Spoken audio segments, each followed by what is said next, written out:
Inflasi tinggi menyeret Jerman ke dalam resesi pada awal tahun 2023. Sebagai negara dengan produk domestik bruto terbesar di Eropa, resesi di Jerman juga tersulut oleh kelangkaan pasokan gas dari Rusia setelah perang dengan Ukraina. Setelah pengeluaran rumah tangga di mesin ekonomi Eropa akhirnya tidak mampu bertahan terhadap tekanan inflasi yang tinggi. Berdasarkan data produk domestik bruto yang disesuaikan dengan efek harga dan kalender, kuartal pertama tahun ini menunjukkan penurunan sebesar 0,3%. Demikian hasil estimasi kedua dari kantor statistik yang dirilis pada hari Kamis 25 Mei 2023 lalu. Angka ini mengikuti penurunan sebesar 0,5% pada kuartal keempat tahun 2022. Sebuah negara dianggap mengalami resesi ketika ekonominya mengalami penyusutan selama 2 periode 3 bulan berturut-turut atau kuartal. Merujuk pada prediksi Dana Moneter Internasional yang hanya memperkirakan resesi pada tahun 2023 terjadi di Jerman dan Britania Raya di antara negara-negara Eropa, Menteri Keuangan Jerman Christian Lindner mengatakan data produk domestik bruto PDB Jerman menunjukkan sinyal negatif yang mengejutkan pada hari Kamis. Ia menambahkan bahwa dibandingkan dengan ekonomi maju lainnya, Jerman kehilangan potensi pertumbuhan dalam situasi seperti ini, dan pihaknya tidak ingin Jerman berada di posisi terbawah.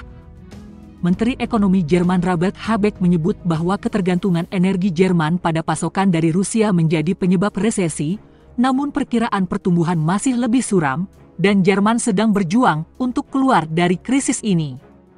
Andreas Kewerle, seorang analis dari DK Bank, mengatakan bahwa di bawah tekanan inflasi yang tinggi, konsumen Jerman telah menyerah atau tidak mampu lagi menahan, sehingga menyeret seluruh ekonomi ke bawah. Konsumsi rumah tangga turun sebesar 1,2% dibandingkan dengan kuartal sebelumnya setelah disesuaikan dengan harga musiman dan kalender. Belanja pemerintah juga mengalami penurunan yang signifikan sebesar 4,9% pada kuartal tersebut, meskipun cuaca musim dingin yang hangat. Pemulihan aktivitas industri yang didorong oleh pembukaan kembali Cina dan penyelesaian gesekan rantai pasokan tetap belum cukup untuk mengeluarkan ekonomi dari zona resesi yang berbahaya, kata Carsten Brzeski, kepala makroekonomi Global Inc. Secara keseluruhan, resesi yang terjadi di Jerman saat ini belum mencapai skenario terburuk dari resesi yang parah, namun penurunan hampir 1% dibandingkan dengan musim panas tahun lalu tetap merupakan tantangan yang signifikan. Indeks IFO, yakni indikator bulanan utama Jerman, menunjukkan kondisi yang lemah bagi bisnis dengan penurunan pada hampir semua sektor kecuali jasa-jasa. Penurunan ekonomi ini menjadi tanda peringatan bagi Kanselir Jerman Olaf Scholz, menurut Friedrich Merz dari CDU, pemimpin partai oposisi utama di negara tersebut. Target Bank Sentral Eropa ECB untuk menjaga inflasi di bawah 2% masih jauh, kata Pusat Penelitian Ekonomi Eropa Leibniz Jerman ZW pada Selasa 30 Mei 2023. Meskipun perkiraan perlambatan bertahap dalam inflasi di zona euro, target ECB tidak mungkin tercapai sebelum 2026, menurut survei terhadap 181 pakar keuangan yang dilakukan oleh lembaga yang berbasis di Mannheim itu. Setelah penurunan sementara inflasi di zona euro, tingkat tersebut naik lagi sedikit menjadi 7% pada April, memupuskan harapan normalisasi yang cepat. Pakar keuangan sekarang memperkirakan inflasi tahunan tetap tinggi di 5,8% pada 2023 karena kenaikan upah telah menjadi pendorong inflasi yang penting, kata pakar ZW Frank Brueckbauer dalam sebuah pernyataan. Upah nominal di Jerman, ekonomi terbesar di Eropa, naik 5,6% tahun ke tahun pada kuartal pertama 2023, kenaikan terbesar sejak dimulainya rangkaian waktu pada 2008. Kantor Statistik Federal Destatis mengatakan pada Selasa 30 Mei 2023. Namun, seperti pada tahun 2022, inflasi yang tinggi lebih dari mengimbangi pertumbuhan upah di Jerman, menyebabkan upah real turun sebesar 2,3% dalam 3 bulan pertama menurut Destatis. Di Jerman, seperti halnya di negara-negara Eropa lainnya, negosiasi dan pemogokan perundingan bersama telah berulang kali melumpuhkan lalu lintas dalam beberapa bulan terakhir. Pegawai kereta api misalnya, mencari gaji 12% lebih tinggi, yaitu kenaikan sebesar 650 euro sebulan.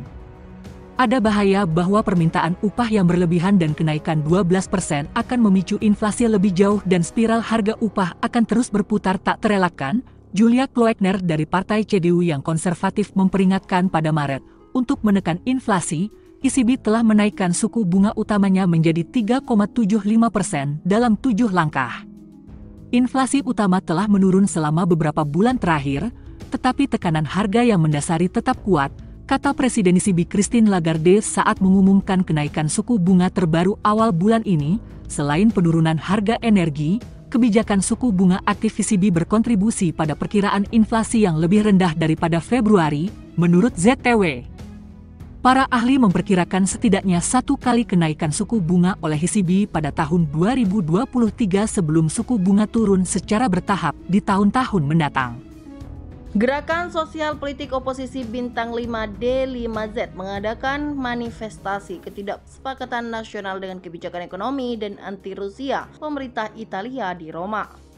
Lebih dari 15.000 orang datang dari berbagai kota dan wilayah tanah air untuk berpartisipasi dalam aksi tersebut. Demonstran menentang pasokan senjata baru ke Angkatan Bersenjata Ukraina.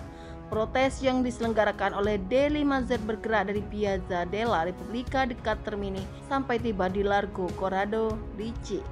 Dikutip dari kantor berita Rusia RIA Novosti, setelah melewati jalan-jalan pusat ibu kota Italia, para demonstran mengadakan rapat umum terakhir di dekat Forum Romawi.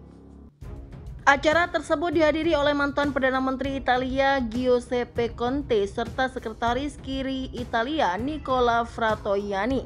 Selain itu, pendiri gerakan blogger dan stylist Beppe Grillo, serta perwakilan masyarakat sipil termasuk aktor, penulis, dan penyanyi Moni Ovadia berbicara kepada hadirin dengan pidato yang didedikasikan untuk konflik di Ukraina.